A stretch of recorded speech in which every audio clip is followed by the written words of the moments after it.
bias in my streaming platform? More likely than you think.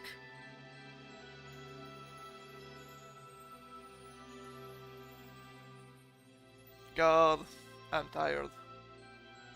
But physically tired, okay? I just mean physically tired.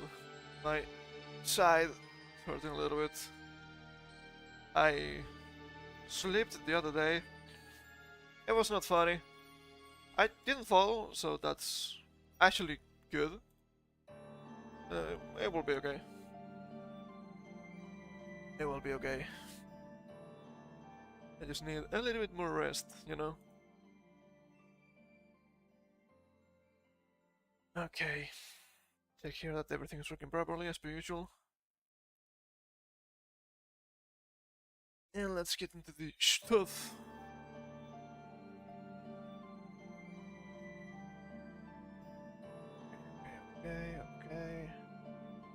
Okay. I think that's correct. I need to change the music. Before I forget. A little bit of Horn Village brain rot. Sounds good. That's a little bit loud.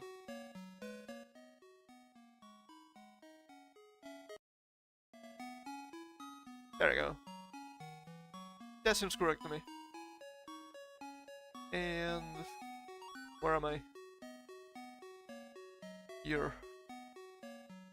Is this working properly?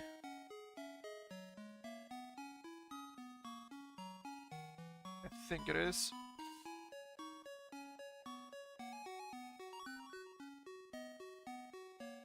Okay. Where's my browser? Where's my browser again? Here it is. I have been keeping up with the Pokemon leaks as much as I would like to.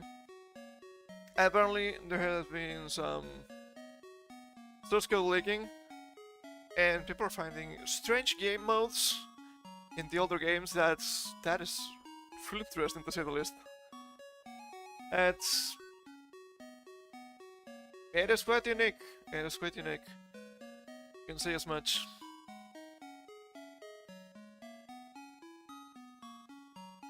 Some sort of platformer mode. I don't really know what all of that's about. Let's start with something a little bit different. Short stuff in the beginning. I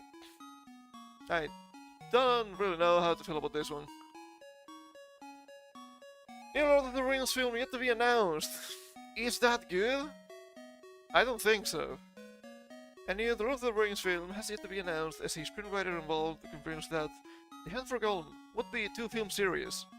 Well, thank goodness. It doesn't make a lot of sense even to make a single movie out of that, but what do I know, huh? According to Empire, screenwriter Philip Boyens explained that the news that the upcoming The Hunt for Gollum would be a two-part series was a misunderstanding, saying, I can tell you definitively, different world. It isn't two films. That was a genuine misunderstanding that happened because we began to work conceptually on two different live-action films. The first being The Hunt for Gollum, the second one is still to be confirmed. This means there's at least one upcoming The Lord of the Rings movie yet to be formally announced. The upcoming movie, The Lord of the Rings, The Hunt for Gollum, isn't expected until 2026. It has actor, director Andy Serkis, that's right, Gollum himself, at the helm. Serkis is largely known for his motion capture performance as Gollum, but as a director he's known for his work on Venom, Let There Be Carnage, and... Is this good? I mean, it's probably better than having two Gollum movies, but what are they trying to tell? What kind of story? What is this about? I have no idea. But when we know for a fact that they keep using pretty much nothing to make movies, because let's be real, The Hunt for Gollum is just nothing at the end of the day. It's just, what, a couple of pages at best? Yeah, I don't know, I don't have a lot of hope for this. I'm just curious, what are they trying to tell here? And I don't think it's gonna be good. Because, let's be real, what is this sudden obsession lately with, oh, let's make a bunch of the Lord of the Rings stuff. I mean, video games, sure, whatever. But you have the Amazon series, which is not good. You have these two movies. You have the, dare I say, anime film, The War of the Rohirrim. It's not looking good. And I don't know what's gonna happen, really. But some time ago there were some rumors about, well, maybe we should do something with this IP. Maybe we should remake the movies. The movies are already good. But don't do it. The movies are good. If you try to remake them now, they're gonna be trash. And you deserve them to be trash. I don't know, man. I don't know. Knowing them, it could be just something as stupid as, well, this is gonna be a movie about Gandalf researching the One Ring. Why? Why? I don't know, man, I don't know, it's not looking good. It's looking worse and worse by the day. It's so bad. What do we have here that's kind of short? Oh god, this thing. It's finally happening. I don't like it. Make it stop. Google Chrome's uBlock Origin phase out has begun. Not only uBlock, mind you, but most spicy extensions are not allowed anymore. If you have uBlock Origin, you may notice Chrome automatically disabling the extension. It's coming. It's coming for you, baby. Google Chrome has begun to phase out uBlock Origin. The developer of the free ad blocker, Raymond Hill, personally reposted a screenshot that shows Chrome automatically turning off uBlock Origin because it is no longer supported. I'm pretty sure I still have it, but it won't be for long, let me tell you. The change comes as Google Chrome migrates to Manifest MV3, a new extension and specification that could impact the effectiveness. Well, could now. Not could, right? It's doing that. We know that for a fact. It could impact the effectiveness of some ad blockers. uBlock Origin has launched uBlock Origin Lite, which uses Manifest v3, and it's a shadow of its former self, as far as I know, in response to the transition. However, you have to manually install the extension because it's too different from uBlock Origin to be an automatic replacement. According to a FAQ Hill that's posted to GitHub. Yeah. Yeah, also, I'm once again pretty sure it doesn't have the same functionality. It's not as good. But you have to deal with that, I guess. Hill says you may notice a difference when you use the uBlock Origin Lite compared to uBlock Origin, depending on the websites you visit and the extension's configurations. Yeah. Yeah, also, having to configure it by hand is probably far from the best. Okay, let me check something here.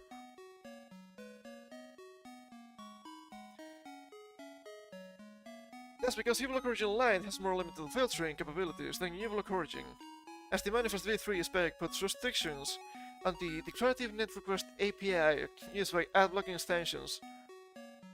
Do you like having technology that does what you want it to do? Good luck. That's not allowed anymore. That's just not allowed anymore. Just so annoying, man. I hate technology. In general, uBlock Origin Lite will be less effective at dealing with websites using anti-content blocker or minimizing website breakage because many filters can be converted into DNR, declarative net request rules. Hill explains in the FAQ. In email statement to The Verge, Google spokesperson Scott Westover said over 93% of actively maintained extensions in the Chrome Web Store are using Manifest v3. Are they still good? I don't think so. The tab content filtering extensions all have Manifest v3 versions available. Yes. Are they the same? They're not. Screw you, buddy. With options for users of AdBlock, AdBlock Plus, eBlock Origin, and AdGuard, Westover said. Google has targeted early 2025 for a full Manifest v3 rollout. The company said it would start turning off Manifest v2 extensions this year, before disabling them completely. I'm so fucking tired, dude. I'm so fucking tired of technology. And I love technology for a long time. But anytime these huge mega corporations come up with some sort of, look, new update, it's shit, it's always ass. And soon, and when I say soon, gonna be a little less than a year, Windows 10 is gonna lose its support, official support. So that's gonna be bad. I've seen Windows 11. It looks dystopian. I don't like it. I don't like it at all. Oh! New operating system. You like having control? Not anymore. And you know why they do that. You know exactly why they do that. Because young people, especially young people nowadays, are fucking stupid. They don't know how to use a computer. They're just so used to phones and just install the thing, and the thing will be doing stuff on its own. It's so good, it's so ass. It's so fucking ass, dude. The other day, I had some troubleshooting to do with my mother's computer. Funny enough. She had an Android emulator installed by yours truly. Now, it was working as intended. But she decided to download some sort of Google Play Games platform because it seemed to be a little bit better for some stuff, and it was a beautiful disaster because obviously it installs on its own. You don't even see apparently a proper wizard for it. Speaking of Gandalf, you know, you can even choose where to install it, and I'm pretty sure if you try to go to the folders, they're all encrypted bullshit that you cannot deal with. And that install broke her emulator, so she had to uninstall it. All of that because you cannot have any fucking control over the shit you put into your computer. So ass. It's so ass, man. I hate it in here. I hate it in here. Let me take a sip of my water.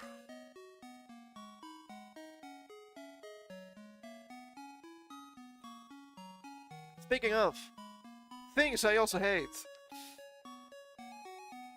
Let me tell you, I hate a lot of things.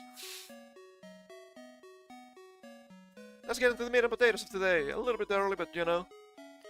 Asmund will provide further clarification for why he apologized for his comments about the war in Palestine. So you might be thinking, okay, what's happening here? Well, Asmongold got a little bit spicy on the stream the other day, and he got banned. And on one hand, yes, he broke TOS. Also, yes, the TOS he broke is absolute bullshit. And also, on a third different hand, they still have Hassan Piker on the platform, so I don't know what to tell you.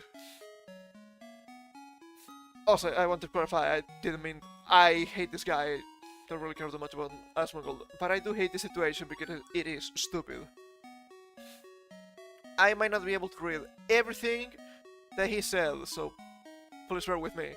It is the same platform after all, and as you know, we can have nuance, not nowadays. Streamer Asmongold recently issued an apology for his comments about the war in Palestine and has provided more clarity. He posted his subreddit about why he did so. Earlier this week, Asmongold commented on the war in Palestine in a clip uploaded to the Tremor Earth account on Twitter.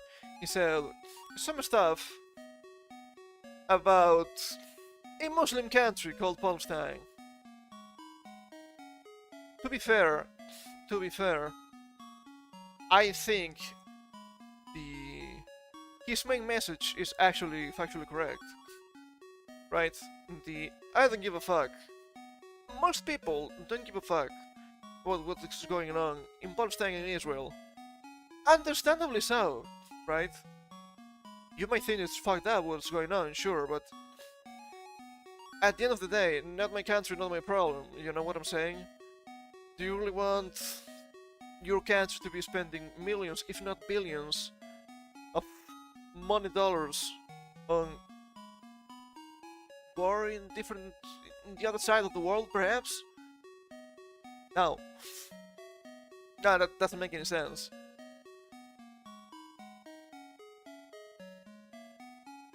What else? I'm trying to pick and choose exactly here what I'm reading, you know? As we're going to some other stuff about how some people might not be so different from other people, but the main issue here, and the thing that broke TOS, would be, and this is just a quote, okay? I'm not saying he's right, this is just a quote. Because you know, this is against TOS, so I cannot say it. Would be this comment about someone belonging to an inferior culture. And literally by TOS you cannot say that. You cannot say that a modern culture is inferior to another modern culture.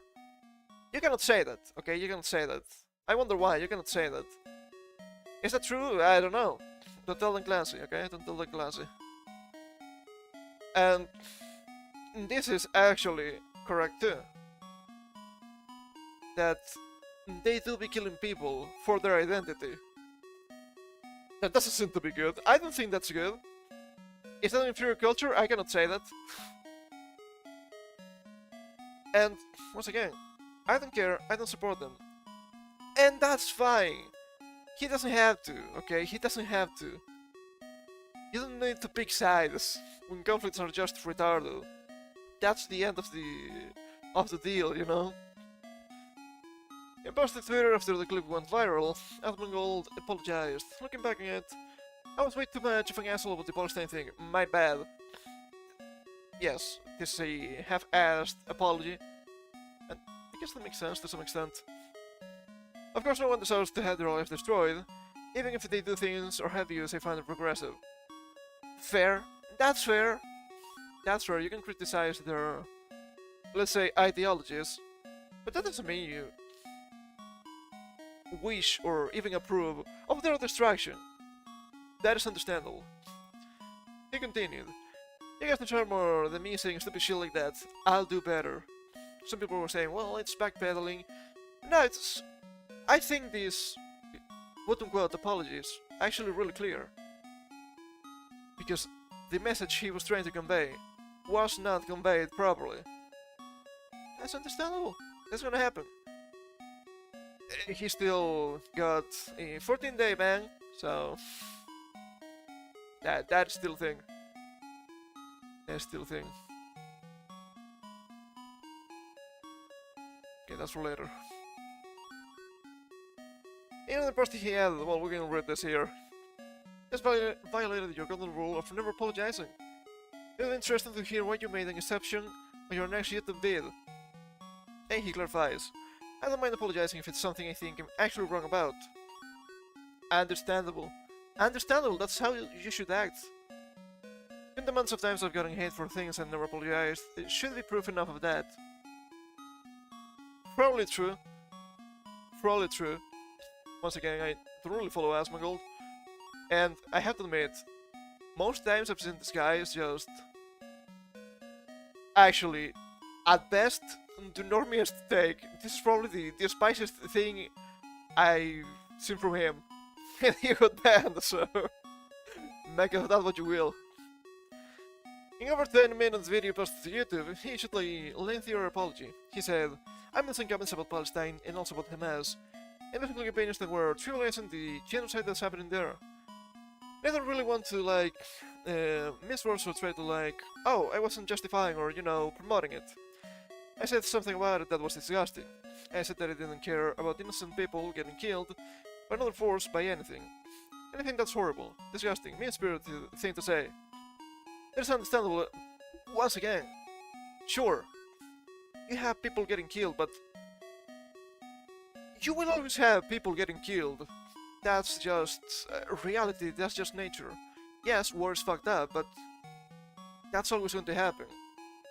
And you have your priorities in your mind, right? Usually, people like stuff closer to you, and then stuff not as close to you, and then stuff far from you. That's normal. But even if you say it, it comes as just disgusting behavior, completely degenerate and mean-spirit. I don't know. I think that's normal.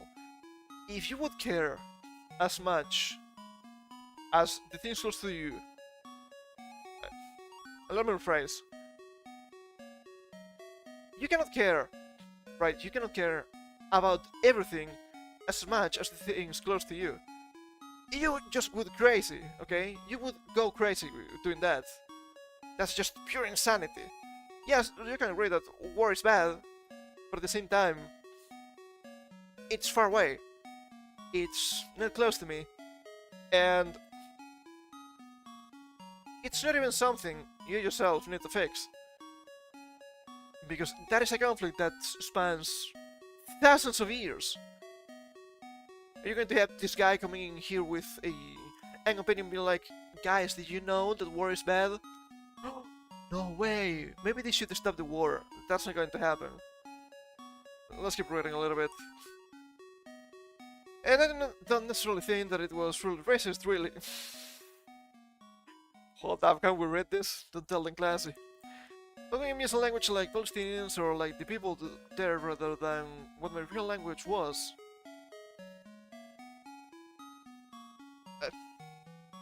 I don't know.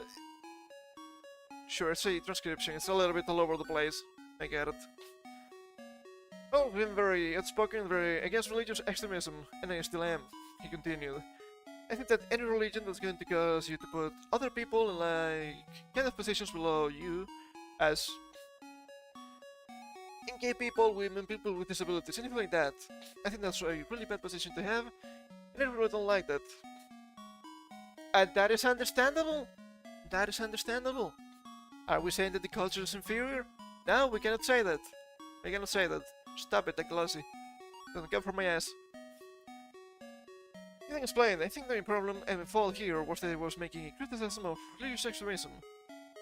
It's like I've almost made an effort not to draw a distinction between the two things. Yeah. Maybe he was thinking about it, but he couldn't explain it properly. That happens to me all the time, so I get it. It's like I've almost made an effort.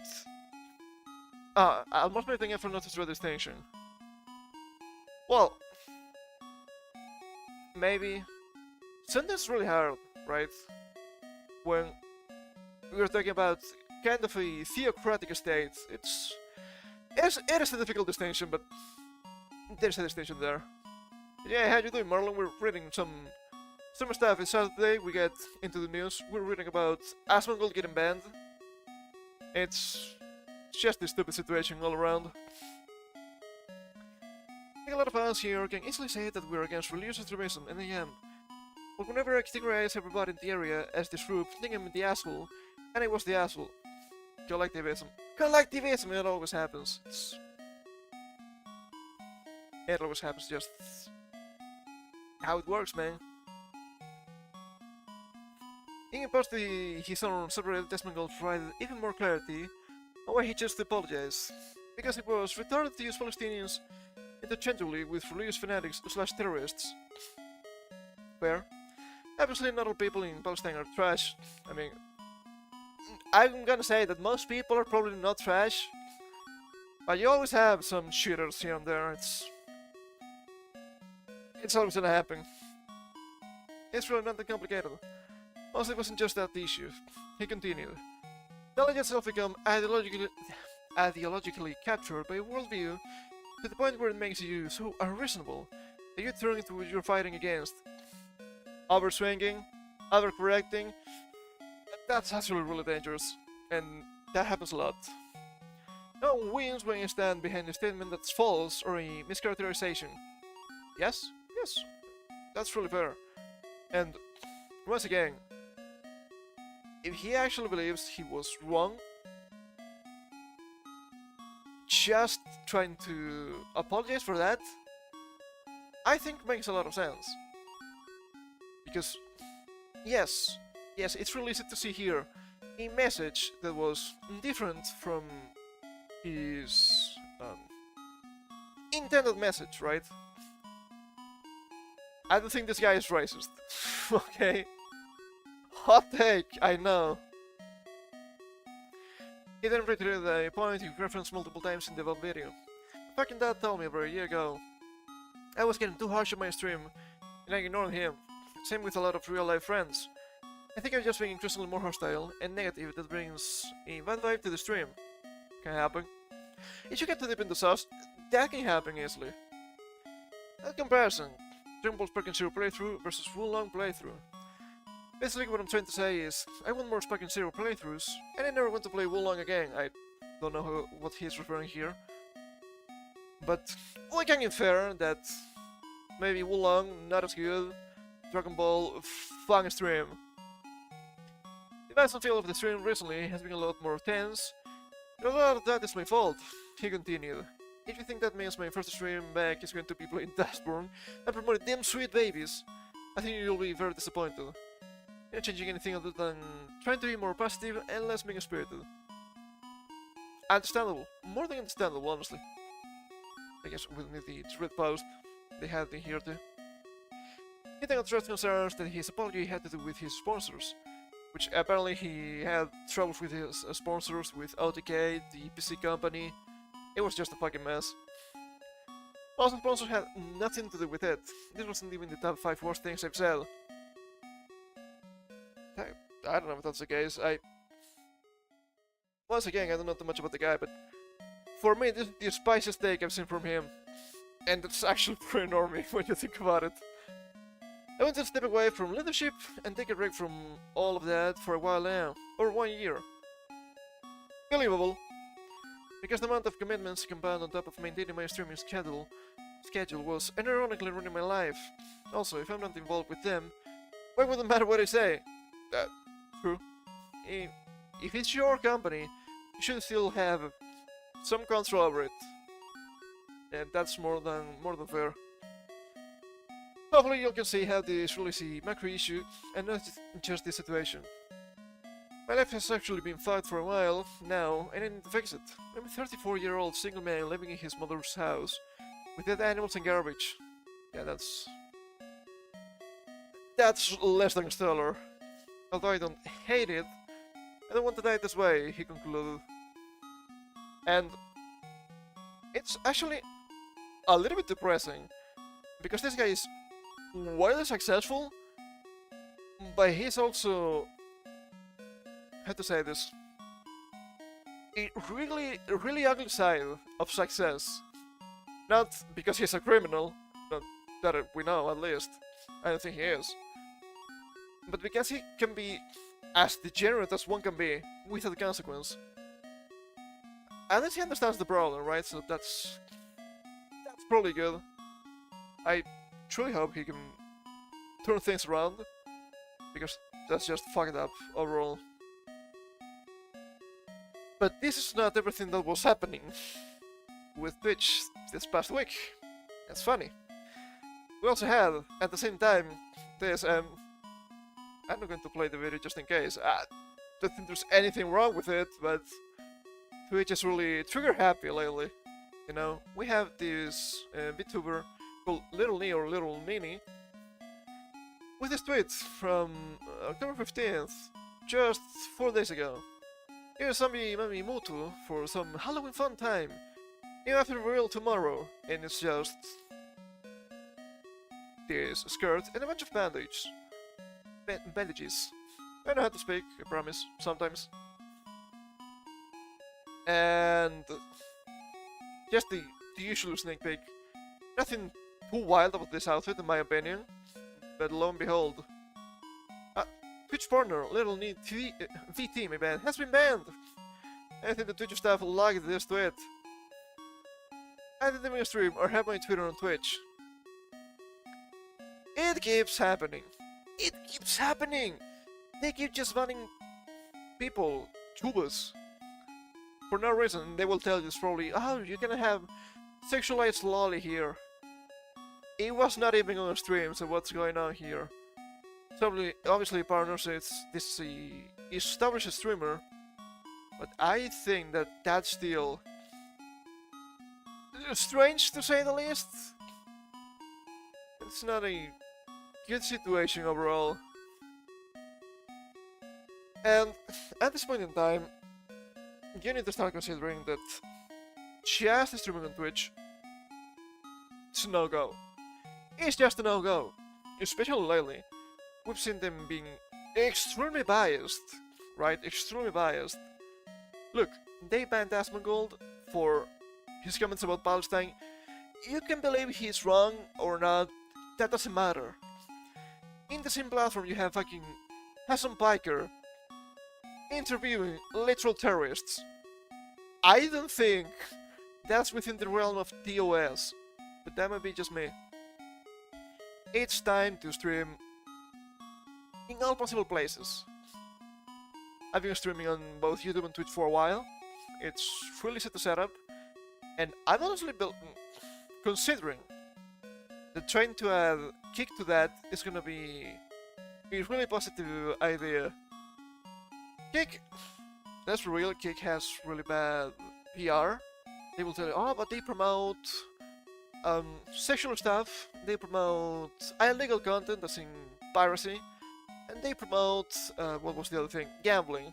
And like, okay, and you're telling me the alternative to that, the good guys, is Twitch, that promotes sexual content to minors, because it's actually a pipeline to a bunch of e-thoughts, OnlyFans, in a platform that is 13 plus. That's literally against TOS. We've seen Dan Clancy's feed, so you know. Also, apparently, from what I've heard, I don't know if that's true or not. Dan Clancy appears to be a huge fan of SM Piker, so make of that what you will. You have rampant piracy in Twitch. How many times have we seen people just watching movies on stream? It's happening still nowadays. All those Twitch channels that just broadcast, what was that again? Like Dragon Ball in Spanish, for some reason, they're still there. Oh, and gambling. Until it became illegal, Twitch was also promoting gambling. So what's the big deal? What is the big deal? They're not that different at the end of the day. So there's that. There's that. And I need to investigate a little bit how to stream properly to 3 different sites without having to spend $500 a year for a restream. It can probably be done, and I don't think it's gonna be that difficult. But I need to look it up. But yeah, it's time to consider more options, because it's not looking good, man. It's not looking good, especially for VTubers on Twitch. If you're established, if you're, dare I say, a member of the clique, you're probably safe. But yeah, imagine, right? You're trying to make it as a VTuber. You become partnering on Twitch, for example, and you can just work as a streamer, and you stream only on Twitch. What would happen if they decide to just ban you? And that could happen. You're fucked. You're fucked! You try to grow in different platforms. So yeah, I'm actually gonna look up how to properly stream to 3 sites. It's probably kind of easy, but you know. I definitely need to think about creating their own platforms or something. I don't know what to tell you. I think Whole Life tried that, and they failed. And if Whole Life failed, that's a big deal. You also have the Nexus group. I don't really know too much about them, but they do have like a special platform for themselves. But they can also stream on Twitch, and yeah, at the same time it's actually really hard, right? Because you had to keep streaming on Twitch, you had to keep streaming on YouTube, because that's where the people are. Yes, sure, maybe Kick is gonna be rules-wise more fair, money-wise more fair. Maybe Rumble is gonna be more fair with the rules too. Do you really have the same amount of people? It's actually a difficult situation. So at the end of the day, you have to be everywhere. It's rough. It's just a rough situation overall. It's just a rough situation. And as some people say, right? Oh, but VTubers is just a niche between a niche, because streaming is actually kind of niche, and we are a pretty obvious niche inside of that. And I think it would be more than okay if you would add more filtering options, right? When people was streaming on Kick the other day, she was actually quite surprised by the filtering options. You can just filter out the stuff like hot tabs and whatnot. Sure, if people don't like, or if it's necessary for whatever reason, filtering options for VTubers, that's okay. You don't want to see them, you don't have to. You want to see them, you can. That's fair. That's right. It should be something a little bit better than just the VTuber category in Kick, but that's just me. That's just me. But yeah, I actually find kind of wild that you have a lot of people just streaming on a single site nowadays. Streaming to sites, streaming on just YouTube and Twitch is so easy. It's just setting up free stream with 2 channels at the same time. That is literally free. And you have the 2 most important platforms. But, well, just have, I don't think I have links for that on hand, but it's also a really interesting situation about people trying to migrate to Blue Sky, because I didn't like Twitter right now. Twitter's died. Twitter has been dying for more than 10 years. Twitter has been dying since before I joined Twitter first, okay? It's not gonna happen. It's not gonna happen. Twitter's not gonna die. But it's a really interesting situation overall. Because they will tell you they don't like Twitter's new terms of service. And if you look at Blue Sky, they're even worse. And I'm going to mention, you can probably look this up, but I'm going to just mention them without showing anything here. On one hand, they changed to the blog functionality. Now people that you blocked will be able to see your tweets, but they cannot interact. Okay. As far as I know, that's how it worked before 2016. And as far as I've seen, I'm not quite sure if that's the case or not. That's how it works in Blue Sky too. Other changes. AI stuff for getting stuff from tweets to train AI. Sure, you can be against it. Oh, I don't like rock. Now artists, they're gonna take pictures from artists to train rock.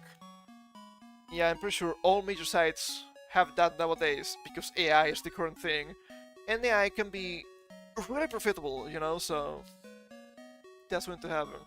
Even if you dislike it, if you don't want people to use your content for AI, you cannot make it public on the internet. And that's the current state of things. For that to stop, you need actual laws, and it's not going to happen anytime soon.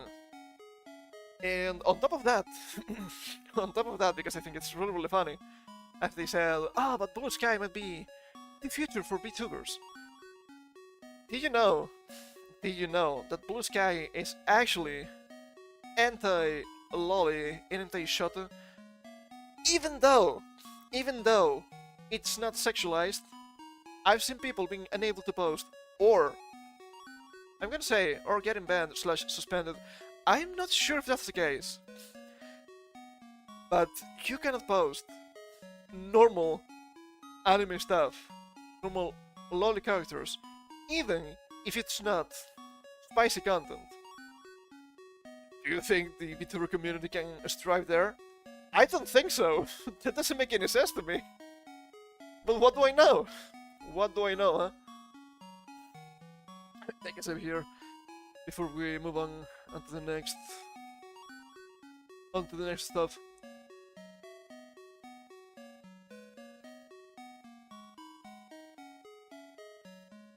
I don't think it's bad to have, like, on streaming platforms, right?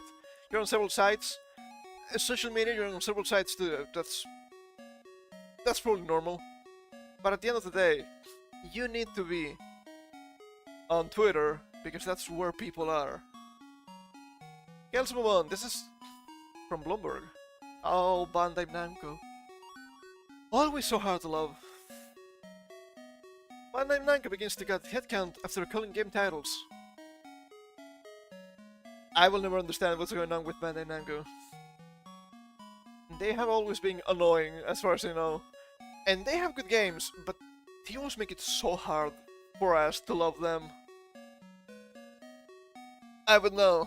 I like Tales of games. Back in the day it was rough. Nowadays we're eating good. But it's rough out here. Also, I'm pretty sure the Gundam fans are also pissed off at Bandai Namco. Still ever laws for companies to incentivize vaccinations. Japanese companies canceling console and smartphone games. That is always good. That is always good, huh? It's not. Video game publisher Bandai Namco Holdings Inc. is cutting its workforce after canceling several titles due to lackluster demand, according to people familiar with the matter. I always find this expression really funny. People familiar with the matter. That could be me, as far as I know. The Tokyo-based company is taking a traditional Japanese approach to reducing staff and sending workers to rooms where they are given nothing to do, putting pressure on them to leave voluntarily, said the people, asking not to be named, discussing private information. Couldn't be me. Couldn't be me, mate. We're gonna put you here, and you're gonna be doing menial work, easy stuff, small stuff. You're gonna keep paying me? Yeah? You're going to fire me. I'm not quitting, baby. And before people get, like, a little bit crazy about this, they try to do that to cut costs, right? If you quit, they don't have to pay you. But if they fire you, they have to pay you a little bit. It's annoying, it's an annoying strat, but I always try to let them try. I just try to look for a new job while you're in this state, if possible.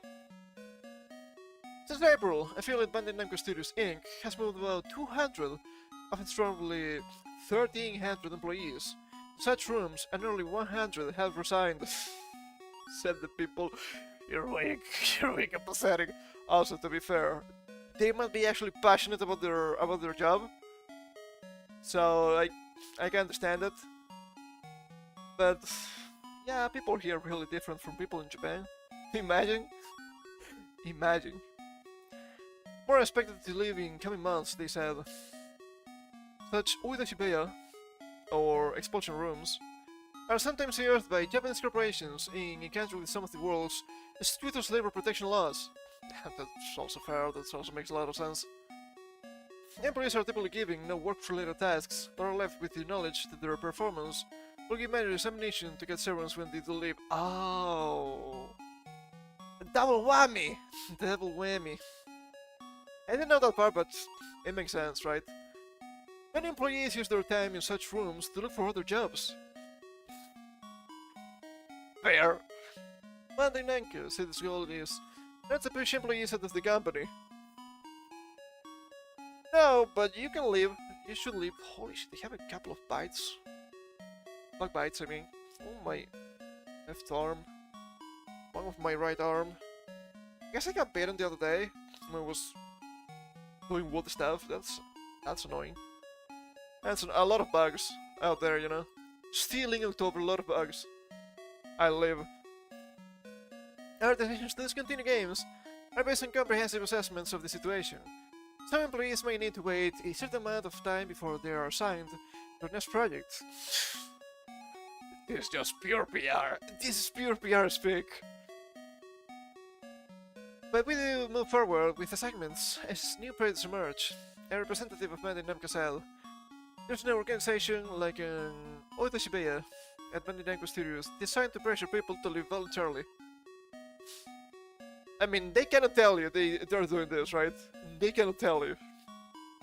Bandai Namco Studio named the games industry, tracing its roots back to the introduction of Pac-Man arcade title in the 80s. Its current games include Dragon Ball and Gundam.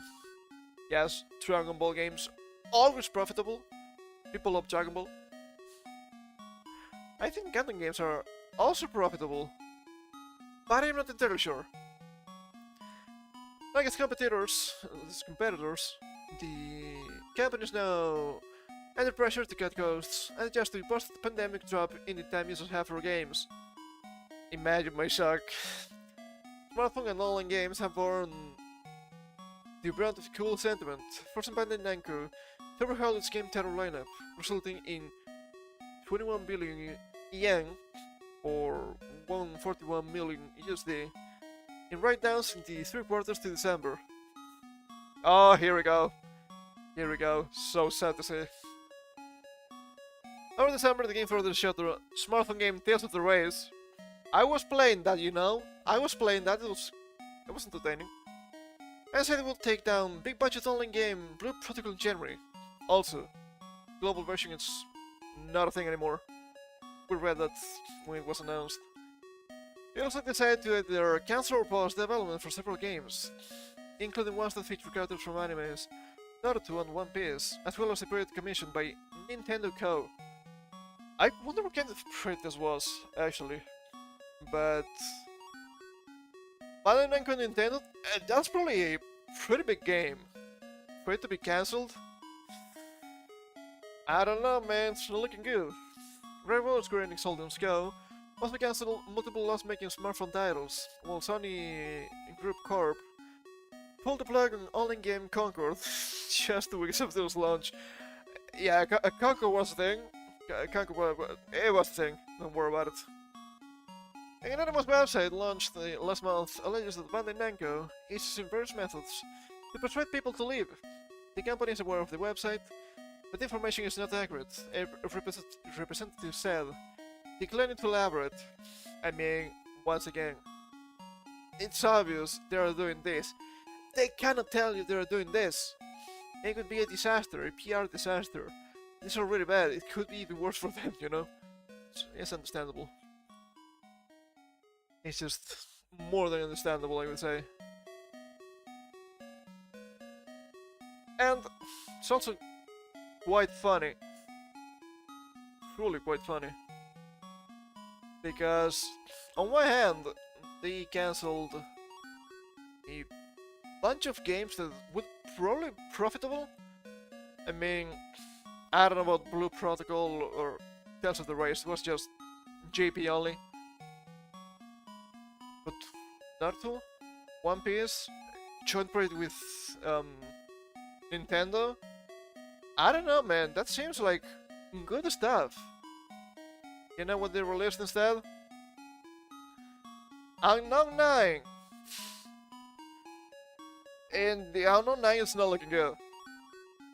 Okay, turns out Kim Belair from Sweet Baby Inc., the co-founder of SBI, is the story architect for Reflector's Unknown 9. It's confirmed. And we have it in here. SBI co-founders. I don't know who this David Bedard is, but we don't know Kim Belair. And look, I don't have it here to showing a screen, but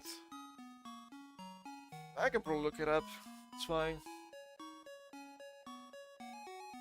It's going to take just a second. It's not looking good. I need to scroll a little bit here, so bear with me. It's not having a lot of players at this point in time. Apparently it's peak yesterday was like 270, which is not looking good. And especially not looking good when you see why it's picking at that and why it has a lot of negative reviews. Wasn't he here? Ah, here he is. I'll ring this up.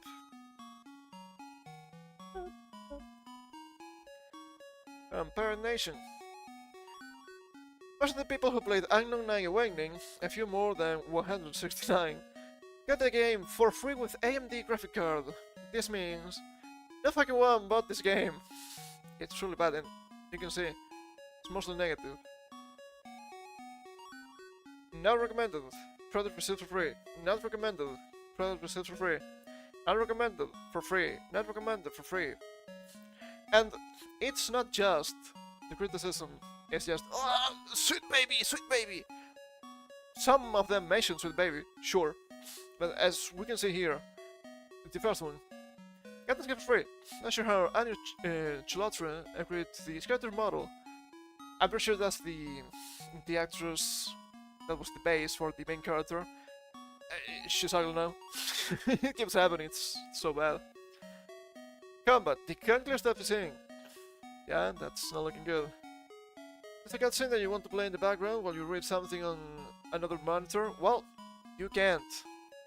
The game will pause when you alt tab. That's been normal for Bandai Namco games for a while. Also happens with Tales of Berseria, and I want to say it also happened with Tales of Vesperia.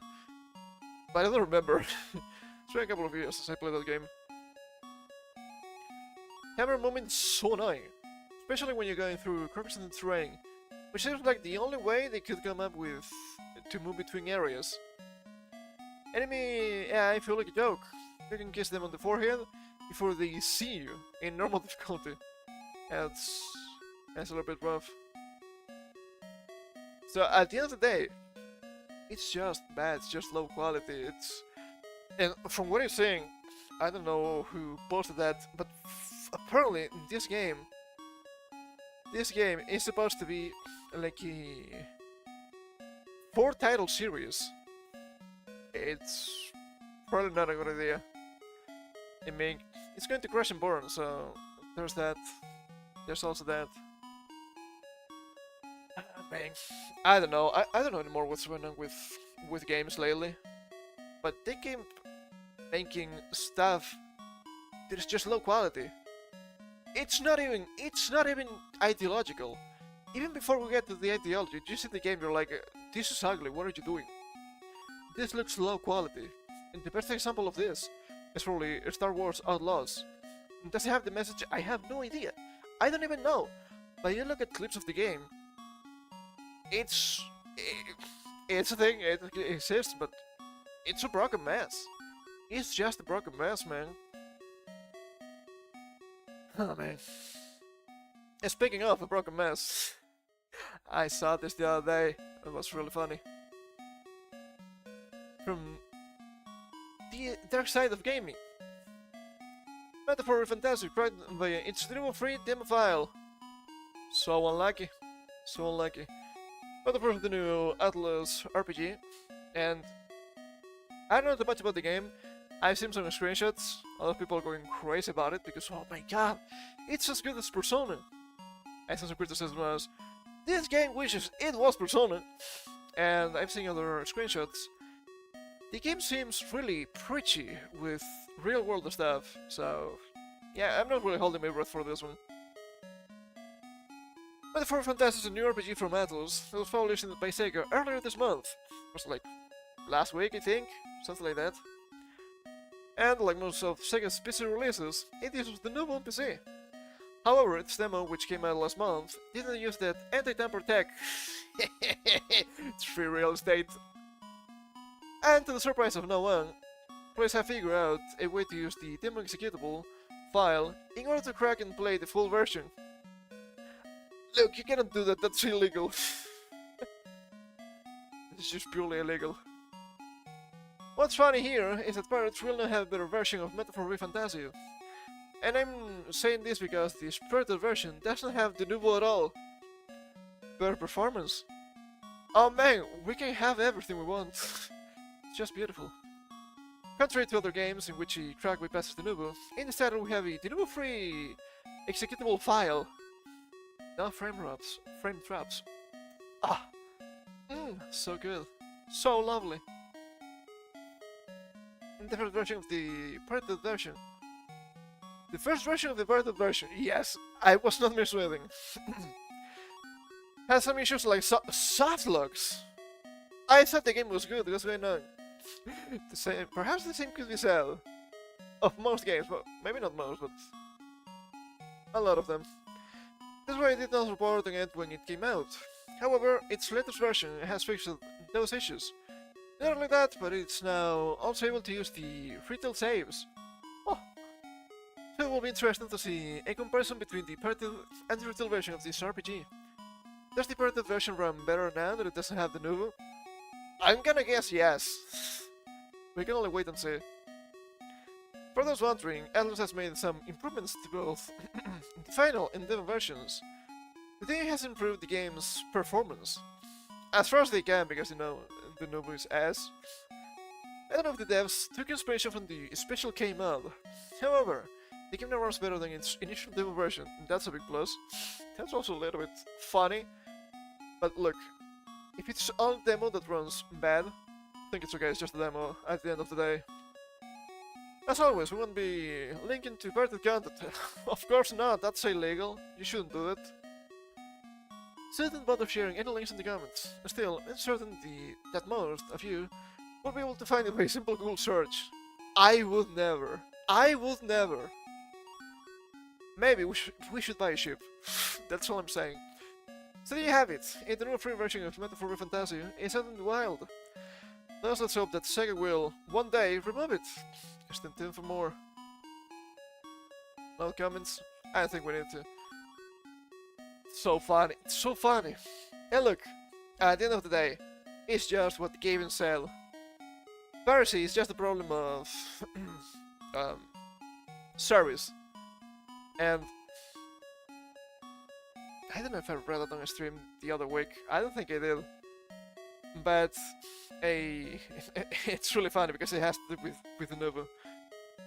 Apparently, there's some research done by the Nuvo themselves that says that games that had the Nuvo sell around 20% more than games without the Nuvo. And I'm like, okay,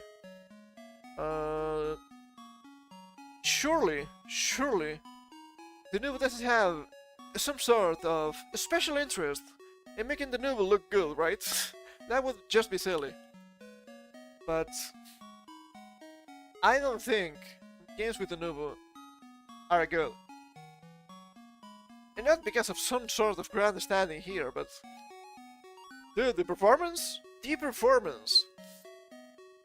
They removed the company themselves, the Nuvo from the Star Wars games of Fallen Jedi, Last Jedi, something like that. It's a newer game. And the performance jumped. Just from that, the performance jumped from like 40 FPS to 60 FPS. That might be... I might be highballing it a little bit. But that is a huge increase in performance, you know? And... I don't know, man. I don't know, it's actually a big deal. It's kind of a big deal. And we could argue nowadays that sure, games are really expensive. 60, 70, 80 bucks for a new game. That's a lot of money when you have fucked economy and you have to admit the economy is fucked nowadays. So maybe some people are more inclined to sail the seven seas in search of some interesting bounty.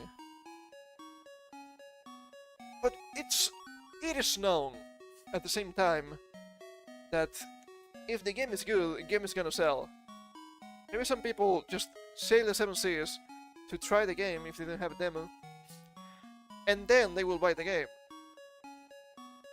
I'm not saying I've ever done it, of course not, that's illegal. How could you say something like that? But that's what some people allegedly do. So if they cannot try the game, if the game has the new book, maybe they're just waiting until the game is cheaper. Maybe some sales. Steam sales, always good. I don't know, but lately the Nubu, it's just collecting else. It's actually beautiful. It is this one, right? Yes, it's a little bit healing on my side, so please understand. I don't know why they did this, but they did this. It's impressive. Before I go into mute for a second to blow my nose.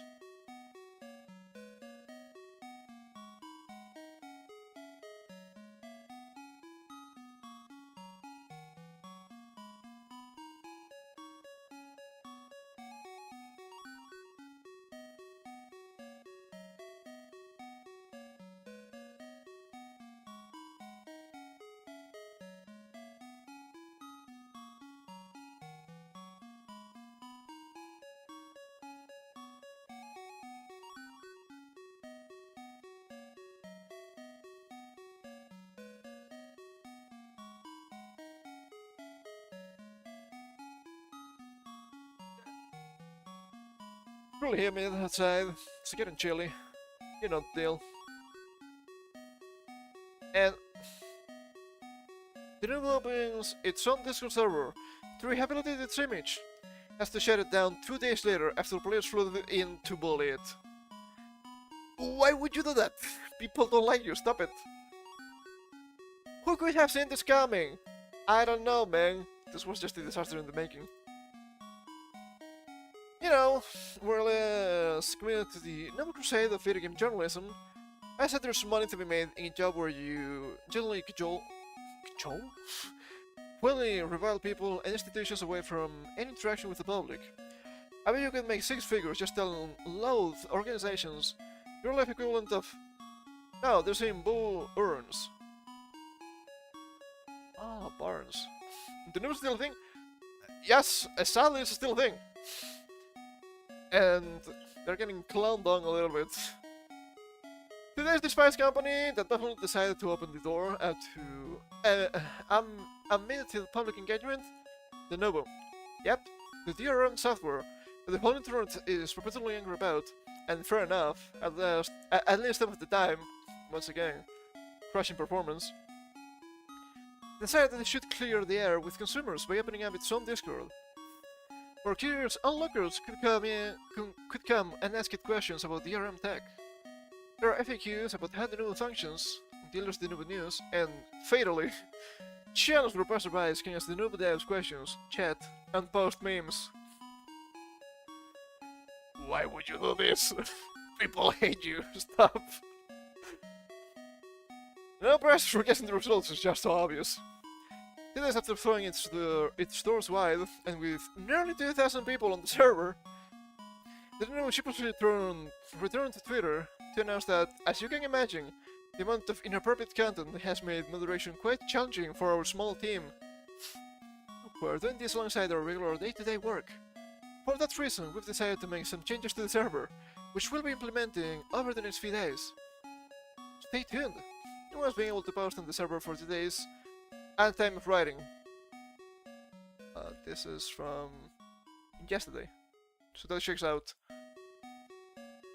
In other words, the entire Discord server has been put into read-only mode until the Nubu can figure out a way to stop it from being flooded with people screaming obscenities at the Nubu. It's never gonna happen because people hate you. Welcome to the internet. Sad to say.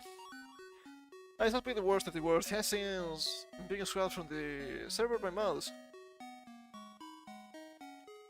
I think I have a hair on my tongue. I hope not. Oh yes, I did. There's certainly a lot of user has been warned for bad word usage messages from the other mod laying around. I've seen some of them as for saying stuff like shit or fuck.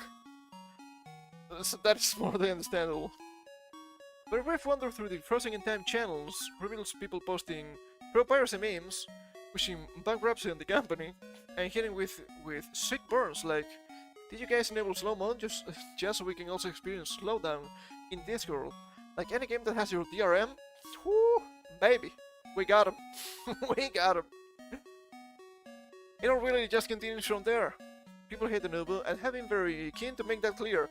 It's no secret. I don't know what they were expecting. They, as in the Nubu people. I kinda feel bad for the Nubu employees who have apparently taken on moderating the inevitable tire fire. With a Y, are you British? Are you British? Oh, the server inside their usual responsibilities. Fair. But also, what on earth did the Nubu think was going to happen? You might as well try to rehabilitate the scabies. Yeah. Anyway, it looks like the Nubu has learned some of its lesson. As I was reading this, the server bit back to life with the announcement that we restructured the server a bit. Basically, you're confined to the no fun welcome channel zone, forever in a slow mode, just like the Nubu. Until you prove you can behave yourself, at which point the Nubu will elevate you to verified player status, and let you get into the meme, chat and dev Q&A channels. Do you think this will stop the avalanche of abuse? No, but I think it's fair. I don't think you can do much more than that with Discord, honestly. The server will return on Monday at noon CET. Good luck, Danubu. You'll need it. Yeah, you think? You think that may be the case? Let's see some of the comments here. There's a Pikachu. I think that's a Raichu, right?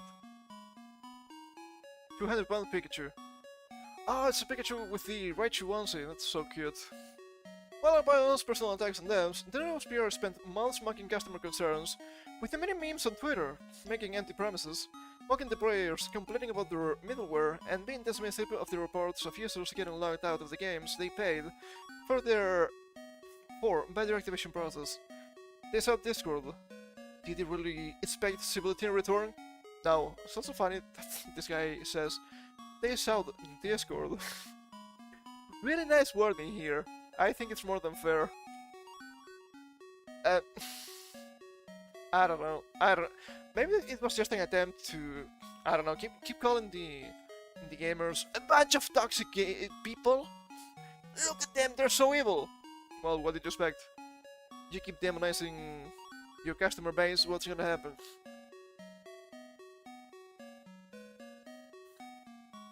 What did you expect, honestly?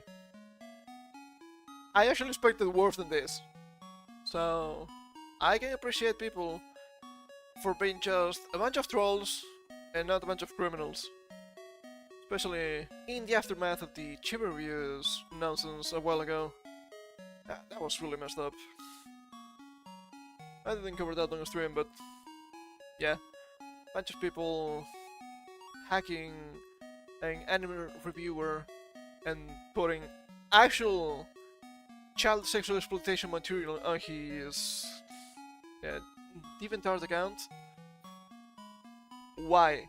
Because he thinks loli is okay in anime? That was just messed up. Speaking of messed up things and trying to clown your customer base, I suppose. I have another tweet from Grumps here about Dragon Age, the new Dragon Age. It's not looking good. It's not looking good either. Dragon Age Veilguard leak. Worst fears confirmed, and it's much worse than we think. This is the end of Bioware, is it? I don't know. I guess people are too quick to jump the gun sometimes with this is gonna be the end of company. Maybe, maybe not. I think this game is gonna be selling as much as they wish. Or I think that's how you're supposed to say the name. It's a content creator, dad, and an insider for this information. Nora gets the scope in her interview with the game tester who reveals all.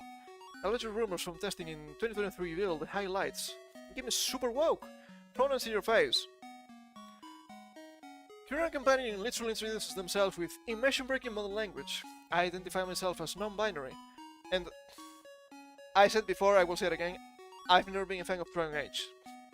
But I've been reading stuff about the games because it's a current thing, and as far as I've seen, this doesn't make any sense for a Qunari, because apparently they just value, they're highly pragmatic, and they value your occupation, right? So let's say you're a tailor, they're probably going to call you tailor. If you're a blacksmith, they may call you blacksmith or a smith or something like that. So having a career that self-identifies as something like non-binary makes no sense. It would make sense if it was a human, I suppose. It would make more sense at least. It's just so strange. So I'm going to assume they also don't have the same people in the studio as they did in other games. That's been happening for a while too. Not only in this game. Romances were, and still may be, gender-locked, unless choose a pronoun other than he, him. You must be pansexual or he, were /r. Restricted to 2 romance options.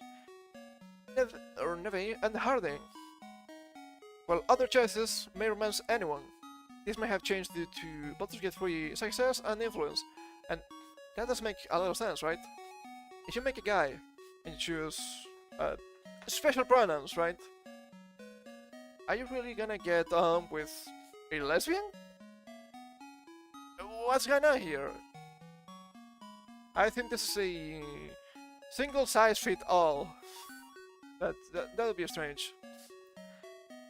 Solo says sideline hard, and apparently this is a major villain, so it doesn't make a lot of sense.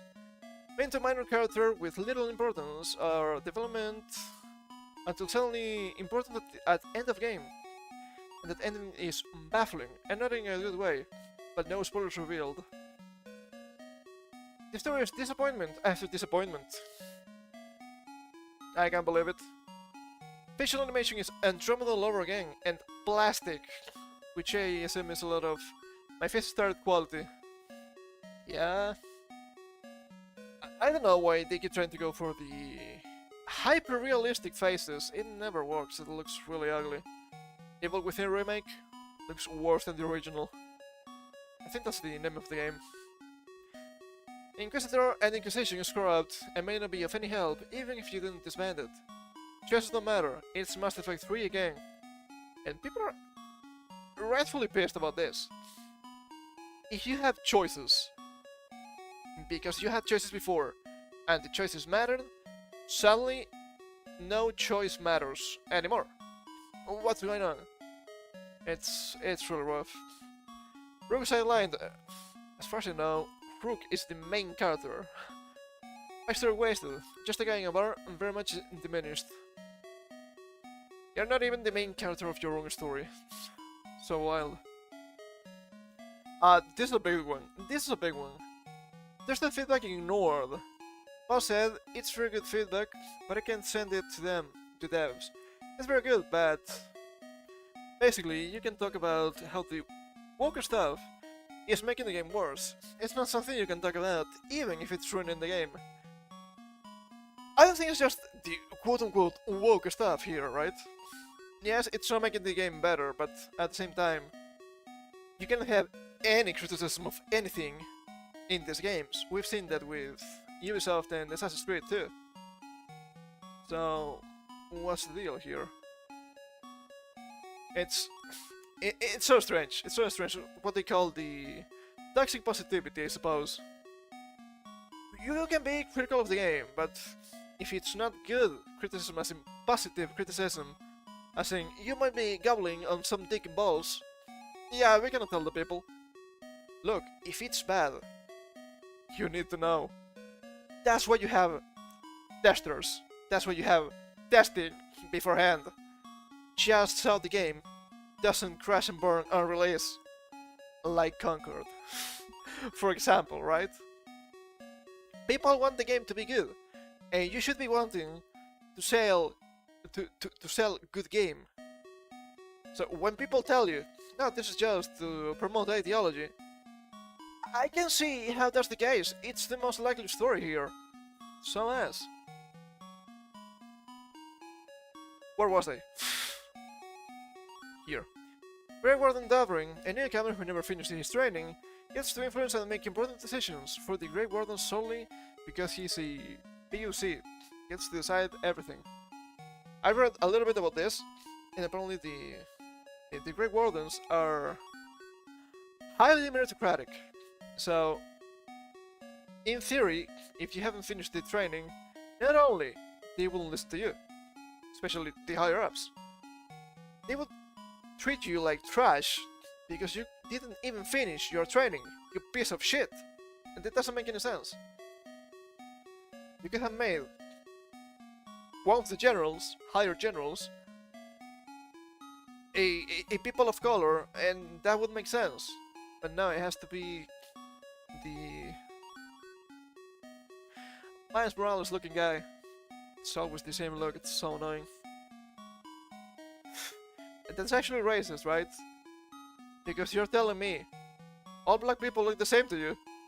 I don't think that's good. I don't think that's true. The segment of gameplay in the Fade is a boring walking simulator with just some fetch quests. Completely wasted opportunity.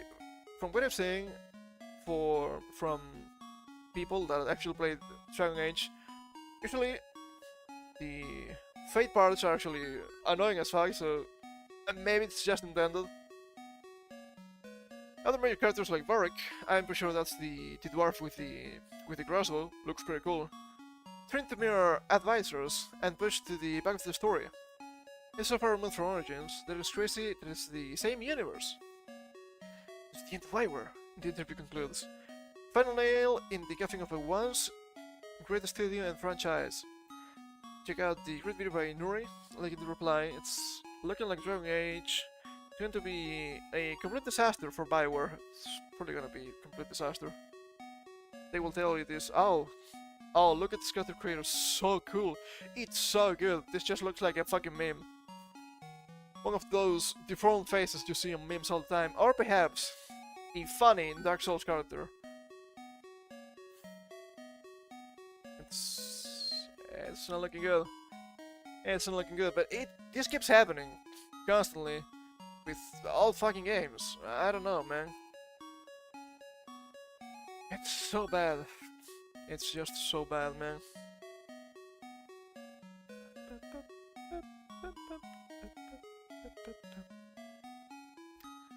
Okay, what else do we have here?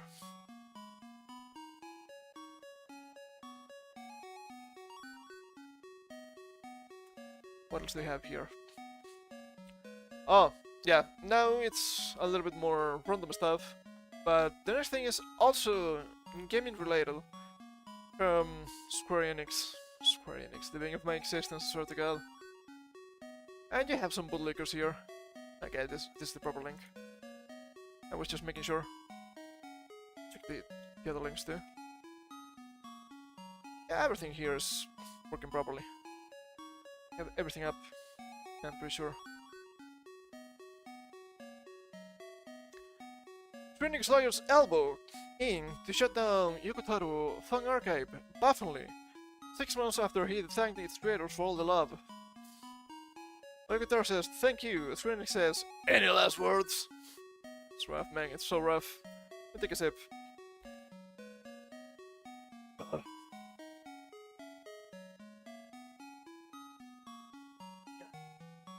Took a lot on Saturday, so that always happens.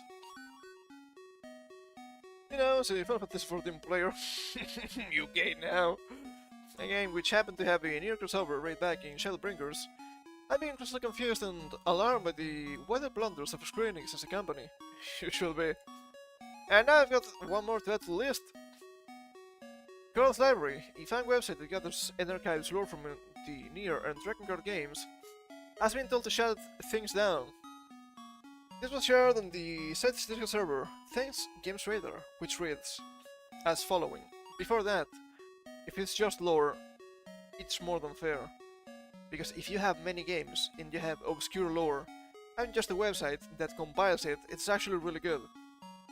I think that's really interesting. However, Square Enix. These past few years have been a pleasure, but we regret to inform you all that we've been contacted by the Square Enix legal team. After some private communications, based on the online requirements, we have come to the conclusion that Aquarius Library must close its doors by the end of the month. While we are sad to have to go, we also must respect the wishes of the legal team. Yeah, just in case. On behalf of the entire council for Aquarius Library, we sincerely thank you for your support and friendship over the years. We hope that you will continue to use the Discord, though we understand if this is where we part ways. A little bit of strange wording there for me. The website, which started operating in 2021, collected artwork, news, lore, and what might have been the thing that killed it, scans of various media such as manga and novels. Oh, that could be it. That could be it. But if that was the case, Square could be like, okay, you had to take those down, but maybe they don't care. It should also be kept in mind that the Centuries also provided pressing information and knowledge on when and how it was released, while also giving fans access to some pieces of media that aren't in circulation anymore, alongside fan translations. As much as it might have crossed some legal boundaries, the intention seemed to be sharing and conserving Yoko Taro's work. More than fair. This reminds me a little bit of the Kingdom Hearts situation, right? Where literally every single game is actually canon. Yes. Yes. Even what you might think is actually a spin-off, even what you might think it doesn't matter because it's a fun game, those count too. And just a fucking mess. Kingdom Hearts it would be way worse in that regard, obviously. But you need to archive that, especially fun games, because they die. And what the hell do you do? Speaking of Yoko Taro, the me himself paid the website a visit around 6 months ago. And not only did he have zero problems with it because he's based as fuck, he actively thanked them for their work. All he wanted was for them to remove a picture from the site with his actual face in it, which the site did. More than understandable. Fair communication. A message from Yoko Taro on April 13th, shared by the site in its Discord, reads, "The series of Nier and Dragon Guard was niche, but thanks to all the fans who supported us, we were able to make it this far. Once again, please convey my thanks to all of you. Thank you very much." He's just a massive fan of his own work. It's such a beautiful man. I wish more creators were like Yoko Taro. He's a fantastic example of what a creator should be, in my opinion. This is, unfortunately, a huge bummer. While Square is within its rights, here, this decision is marks of smells? Of corporate short-sightedness, particularly when the series creator seemingly only had kind words to say. Unfortunately, giving Yoko Taro technically a full-time employee at Square Enix, and that the company holds the IP rights to the series, his word doesn't really matter. But like, yeah, at the same time, I don't think Yoko Taro is a big fan of Square Enix. But he has to work with them, sadly. Especially annoying for fans of Nier and Dragon Guard, since there's no guarantee the company will have any plans to re-release anything the website had archived. And the Internet Archive is also having a lot of trouble lately, so... once again, a double whammy. Not the cool type. There's a company who lost 140 million USD to literal content abandonment. And holding out hope. The website will be online in a limited capacity until October 31st, after which it's gone. I hope they can archive it in any way, shape or form. That'll be really good. If you see the comments, you have some people just galling Square Enix's fat cock here. Be like, oh, but it was illegal. It was illegal content, so fuck them. I think archiving is kind of cool. What can you say? I can't say Jesus Christ, I need to blow my nose again. Give me a second, please.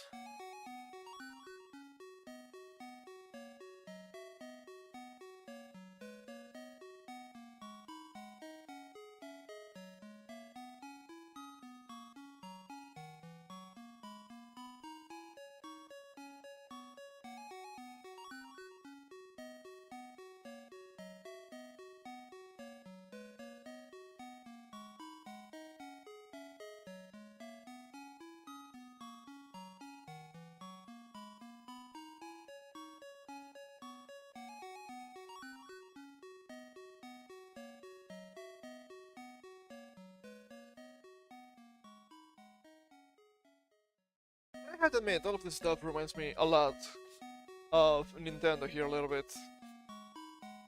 Because it's just the usual, okay, I like game, I want to buy game, I want to play game, sell me game.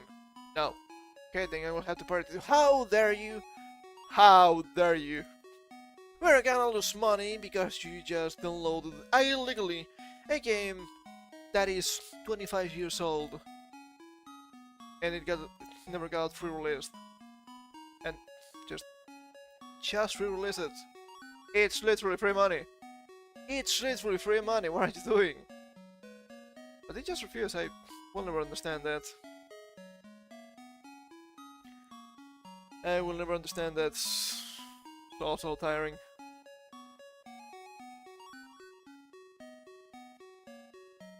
Speaking of tiring things that I don't understand.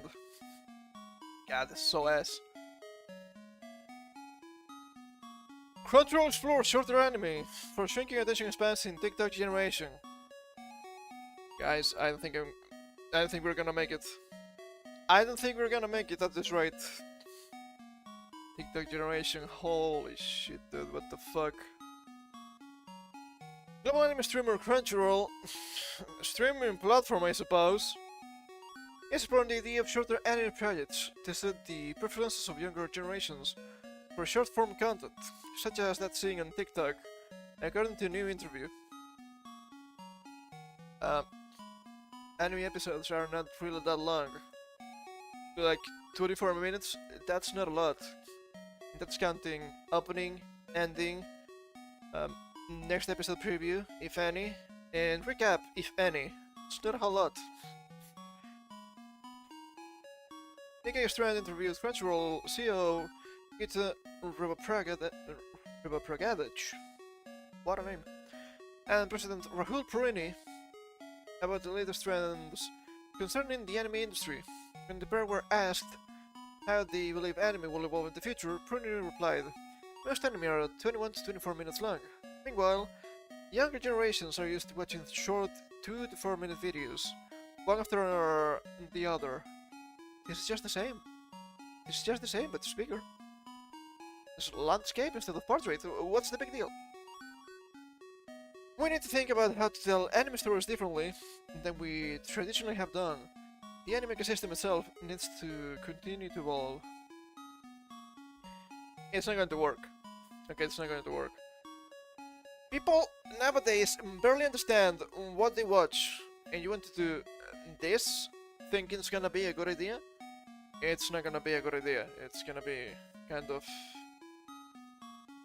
bad, yes, to say the least, you know?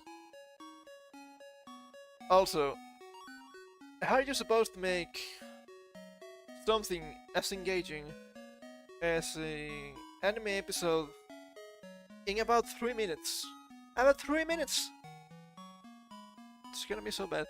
People are gonna be skipping even more about the animes they supposedly watch, enjoy, and like. It's probably gonna be, if they do this, it's probably gonna be the worst we've seen for the quote-unquote anime community.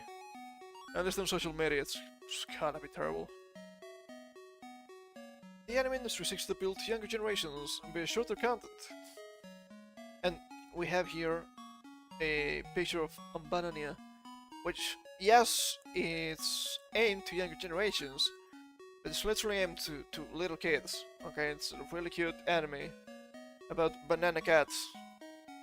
3-minute episodes. Literally for little kids. It's not the first time that Crunchyroll has signaled its intention to appeal to the younger generation's tendency to watch shorter content. I don't think Bonnie is in any way, shape, or form related to the TikTok generation. Just in case. Speaking again to Nikkei in August, Rob Brugada said the platform was exploring short content like anime music videos. The more the things change, the more they stay the same. As well as promotional content through platforms like TikTok. Look, if it's promotional content, sure. You're gonna condense 24 minutes in 3 and have it make sense. Crunchyroll's Twitter account has notably ramped up its posting of scenes from anime episodes before inviting viewers to check out the series on its platform. But that's way different from making shorter anime, okay? That's wildly different. Nevertheless, Crunchyroll's latest comments point toward going even further, potentially reducing the duration of some anime projects. And I do believe they mean duration of episodes, not, well, length of episodes, not number of episodes. The company, which rose over $1 billion in 2023 from licensed goods, is far from alone in this regard. Most recently, Masayuki Osaki, president of Bandai Namco Pictures. Are we going to believe Bandai Namco? I think we should. Welcome to Demon School, Iruma-kun and Gintama from 2015 to the present. Historia went and soared with actors. Left the company this month to establish the new anime studio, Freedom 8, specializing in shorter animation projects. Japan-based anime production studio, Tokyo Epic, announced this month that it will set up an anime distribution platform and a new dedicated studio specifically for short-form content. Numerous NFT-based companies. Are you really going to believe numerous NFT-based companies? They are truly the apex of knowledge about business. Such as Azuki also use short anime as a launchpad to enter the space. Azuki partnered with anime legend Goro Taniguchi, Code Geass, One Piece film Red, and Junichi Yamamoto, which were gonna ended up at the Duke's mansion for an anime earlier this year. Branded content creators like Intertrend have also seen success with anime shorts for Toyota. Look, if it's promotional, it's gonna work. If you want to make those full-blown series, it's gonna fail. These people will never survive anime from the 80s. Okay? Have you seen all the school Dragon Ball? And I don't mean Kai, I mean the OG release of the anime. Oh, look at that, it's so cool! Super Vegeta against Perfect Cell! 24 minutes episodes, obviously. And you have literally 5 minutes of Vegeta charging up his final flash against Cell. Literally 5 minutes. These people could not survive old anime. It's so sad. It's so sad. And they're attacking the wrong problem here. If it's shrinking attention spans, that's bad. Having a low attention span is really bad. If you've seen anything about education lately, it's an absolute disaster. Why not try to make engaging anime? And to be fair, most modern anime is actually quite engaging. And they have really slow episodes like 40 years ago. Maybe you can help to increase the attention span for these people. But no, we always have to appeal to the lowest of the low. It's so bad, man, it's so bad. So, what are we going to have? An absolute degeneration of a good media. Why live? Why live? Speaking of TikTok, huh? From Dexarto. TikTok's algorithm prioritizes beautiful people according to leaked documents. Do you think that's surprising? I don't think it's surprising. Let's be real, that's human nature. Yes, people like attractive people. That's nothing new. Well, let's read. Internal reports from TikTok, which were accidentally unredacted, showed that the app's algorithm pushes content from the more attractive people, but it is invisibility of unattractive users. No way, dude, really? Come on now. Come on now. I mean, an ongoing lawsuit against TikTok, filed by 14 states, excuse me, and led by California and New York, previously redacted internal documents have become public. This internal research conducted by TikTok focused on the potential harmful effects of their app on young people. You think? You think? You think that could be the case? According to NPR, never NTR, okay? The information became public when Kentucky Public Radio realized that by simply copying and pasting sections of the court filings into a new text file, the erratic text became unredacted. How can you be this incompetent? How can you be this incompetent?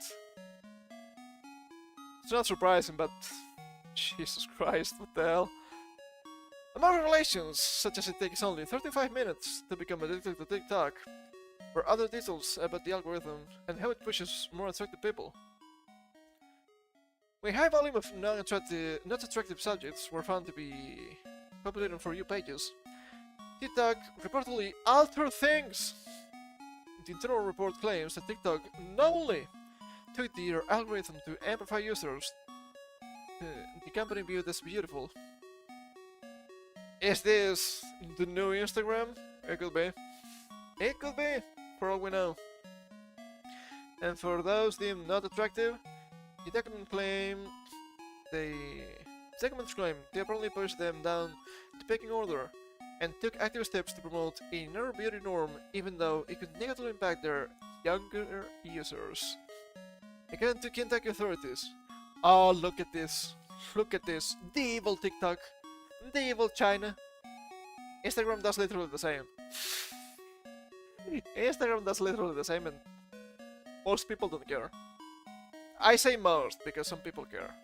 That's really messed up. Also, let's be real. Instagram models, yeah, it's quite artificial. They use a lot of filters. They also are like 1% genetics wise and all that, so do not believe everything you see on the internet. How many times do we have to say this? It was told to me 20 years ago, or even more than that. It is still the case. Oh my god. You don't hate social media enough. This is not the first time TikTok has been accused of pushing videos of more beautiful people on the For You page algorithm. Back in 2021, in sweat of beauty-related trends became all the rage, including plastic surgery transformations and beauty filter effects. Look, if it's just filtering, who cares? If it's actually plastic surgery, yeah, that is a little bit too aggressive, that is a little bit too much. We don't want the Korea situation, okay? A new beauty trend even suggests rubbing garlic in your face, something experts have now warned against. Just trying to get me. Just trying to get the vampires. You will not get me!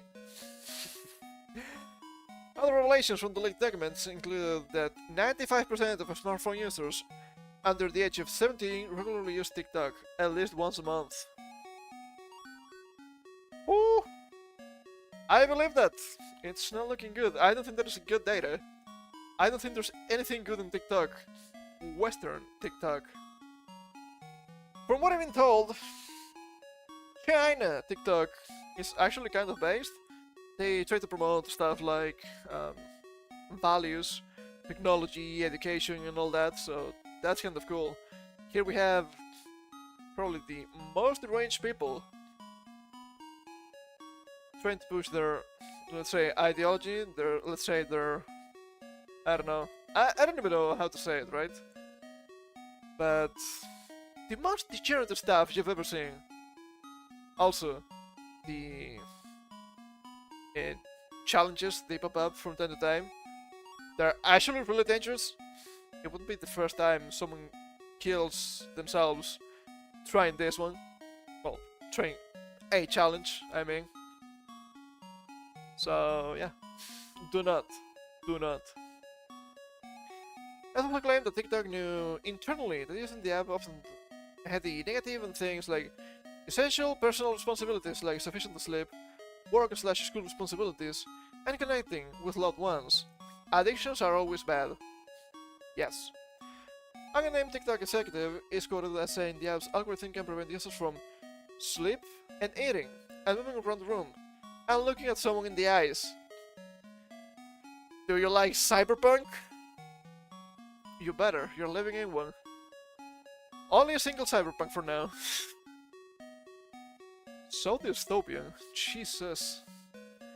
However, a spokesperson for the company has hit back at NPR's reporting, claiming it cherry-picks misleading quotes and takes outdated documents out of context to misrepresent our commitment to community safety.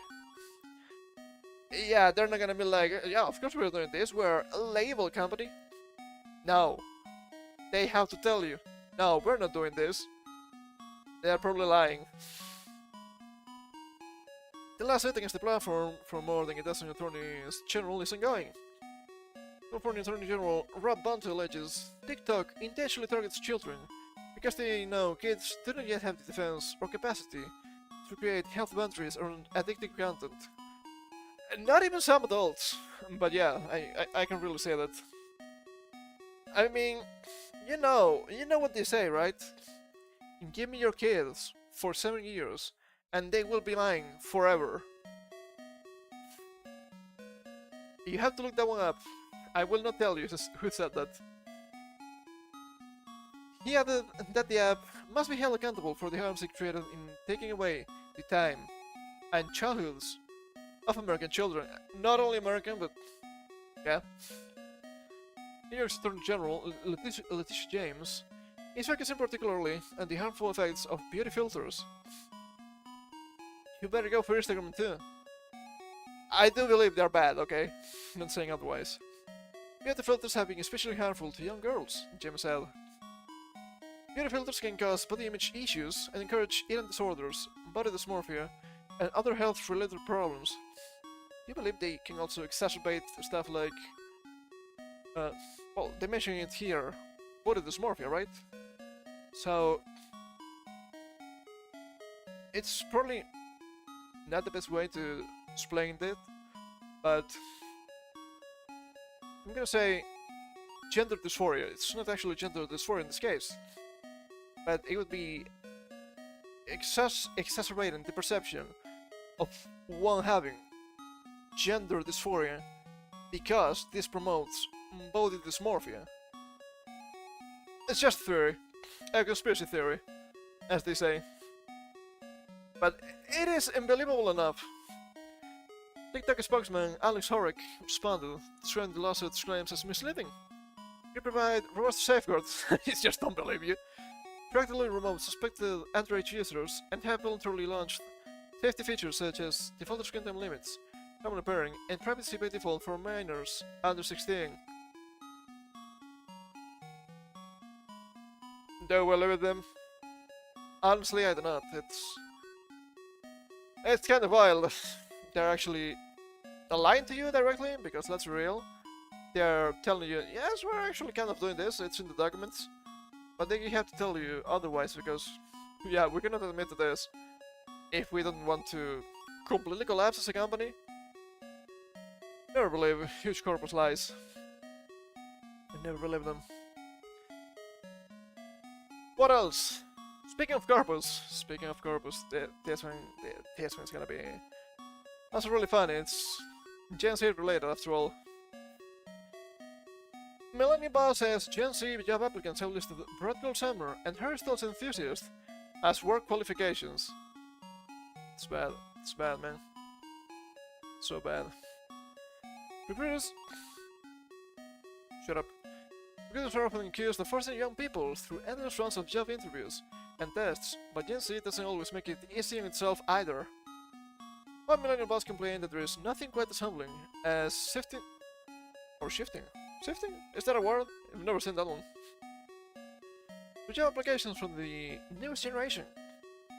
Amy Gassman, owner of the plant-based bakery Eat by Amy in London, Recently used TikTok to advertise that she was hiring a baking assistant. TikTok again! It keeps happening! The demons! The demons keep coming for me.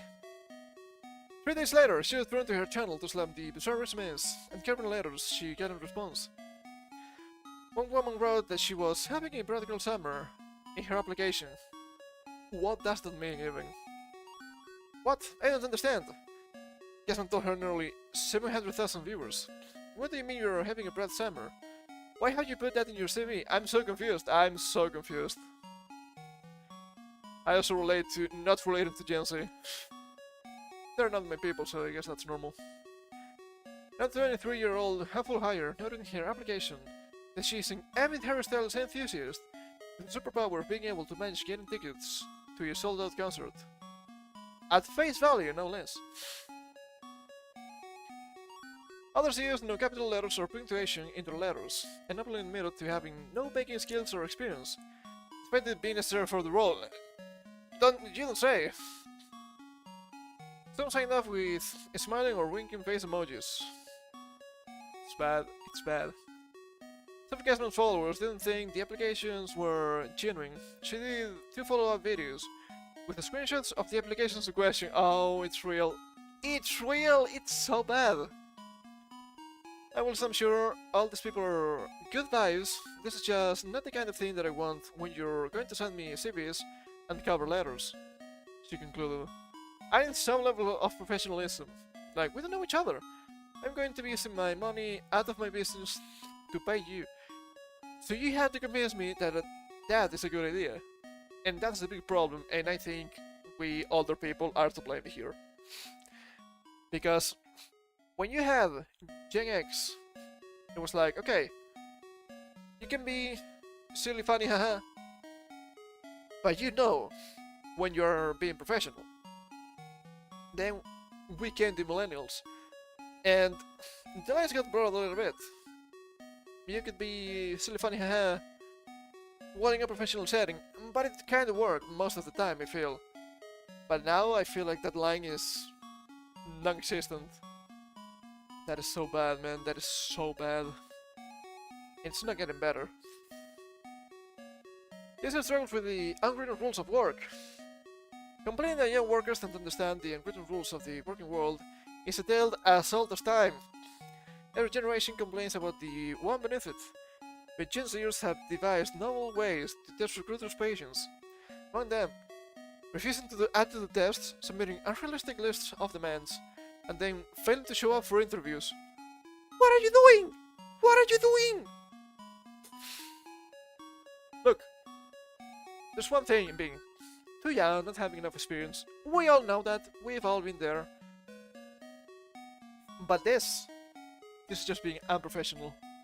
Just being a clown, dude. What the hell? Once they got the job, Gen Zers are being accused of dressing unprofessionally and not knowing how to act appropriately for the office. Well, to be fair, some jobs don't need like a dress code. Okay, especially if you're like in a some sort of basement coding bullshit. You don't need a full suit, okay? It must be a little bit formal still, I get it. Come on now. But if they showed up, if you have ghosted their new employer on the first day of work, that's gonna be really, really bad for your future. Because, you know, employers talk to other employers about the people they're trying to employ. So that's gonna be a huge red flag for you going forward. You know, even I've never been this bad, and I've always been a massive rebel. What's going on? I'm not a Gen Z, that's a thing. Bosses are often just as poorly behaved. Some have admitted they're expecting Gen Z hires straight out of college to be up to par with their wider workforce, despite their lack of experience. That's unrealistic. Executive employers are simply firing some of their new hires after just months on the job, instead of training them. Dude, you have to train them too, come on, what? Millennials being clowns. Nothing new either. research shows employers are just as guilty of ghosting their job candidates as our Gen Z workers. So bad, it's so bad. The collapse is coming. I don't like it. Young people said their attitude is a reflection of how they're being treated by employers in the job market. One of the most liked comments on Gasman's video says, "My generation has stopped taking the job application process seriously, because it does not take us seriously the vast majority of the time." Another agreed that it's a two-way street. Look, that's kind of true, to an extent, but you have to understand, you're always going to be below your boss, okay? Because your boss is your boss. After all, you might not like it, but that's how it works. Oh man. Oh man. When Gen X retires completely, this is gonna be a massive disaster. I don't want to see the absolute collapse of modern society, but we're going into that direction. It's not looking good. And to finish things for today, we have something that is really strange to me. I've seen this guy before. I don't think I've talked about this guy on stream. It's futuristic. It is futuristic, let me tell you. Anti-aging zealot Brian Johnson brags about his liquid gold plasma as he reveals new blood exchange therapy. This is a rich guy that's obsessed with being immortal, kinda. I think he gets blood transfusions from his son. That's... You can make judgment about it. I do believe this guy looks like a... We have a screenshot here of the guy. He looks like a super villain, honestly. But it is crazy. This is an omen. It's an omen. My foresight is activating. This guy is probably going to die in a really stupid way, doing some sort of health experiment that's going to backfire. Anti-aging fanatic Brian Johnson bragged his plasma is so squeaky clean that a medical staffer couldn't bring himself to throw it away. The tech mogul revealed a new procedure he is using to remove toxins from his body. Johnson, 47, who funnels $2 million USD a year into his quest for eternal youth, said on Monday he underwent a total plasma exchange that would take that fluid from his body and replace it with pure albumin. Aluminium? That'll be metal, but no. Apatine finding a person's blood plasma. That... I don't know too much, okay? I don't know too much about medicine, whatever. But doing all of this stuff could have side effects. We'll see. Hold up. Hold up. I just realized, is this guy morbing? They're so silly. He noted the process different from when he swapped blood with his teenage son, who he bizarrely called Blood Boy last year. This guy using absolute billing.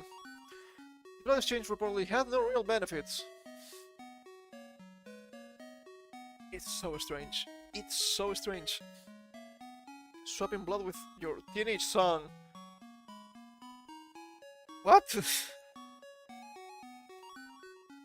It's crazy. It's just crazy. TPE removes all of my body's plasma and replaces it with albumin. Just wrote on social media. Therapy objectives are to remove toxins from my body. The evidence is emergent. Is this our new overlord? At least this guy is healthy. Better than Bill Gates, let me tell you. The exchange involves the patient's blood passing through a machine where the filtered plasma is removed with reinfusion of red blood cells, in addition to replacement fluid like plasma or albumin, according to the National Institutes of Health. Johnson, who made his massive fortune in his 30s, when he sold his payment processing company to eBay. I've seen that story many times before. What's going on? Said he completed a series of baseline measurements before going forward with therapy that will involve 6 oral treatments. He then claimed the procedure operator, who has been doing total plasma exchange for 9 years, marveled that his plasma was the clearest he's ever seen, by far. He couldn't get over it, John said to the operator. When we finished, he couldn't bring himself to throw it away. He was imagining all the good that it could do in the world. Oh god. Oh god, he's going to infect people! It's just like Baby in Dragon Ball GT! But not a school. He then said it's possible his plasma could be auctioned off or donated following the next procedure. Liquid gold, he called it. Chancellor has become a permanent face of the anti-aging movement, using his pot of money to follow an incredibly strict routine overseen by a team of doctors that includes daily exercise, a vegan diet, and selling more than 100 daily supplements. Chuck Humma? He's not as jacked to that, also. He paints his nails and he's gay. That's how it works, right? It's kind of crazy.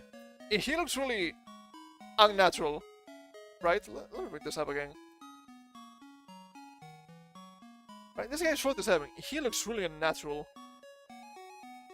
It's so weird to me. It's so weird to me. It's so strange. This guy is absolutely crazy. Just absolutely crazy. And I'm just waiting for this guy to die in a stupid treatment. What's going on with rich people? They're not normal, guys. They're just not normal. This is so strange to me. Anyway, it's getting late. We managed to cover everything we had for today, so that's always really good. So, I guess it's time for me to take my leave. So, thank you for coming. I hope you had some fun. We'll come back on Monday. We'll probably be playing some more Pokemon. Went through a little bit. It's gonna be cool. It's gonna be interesting. I hope. And yeah. So I'm gonna be on my way now. So, thank you for coming. I hope you had some fun. I will see you all soon. Until then, in other words, take care.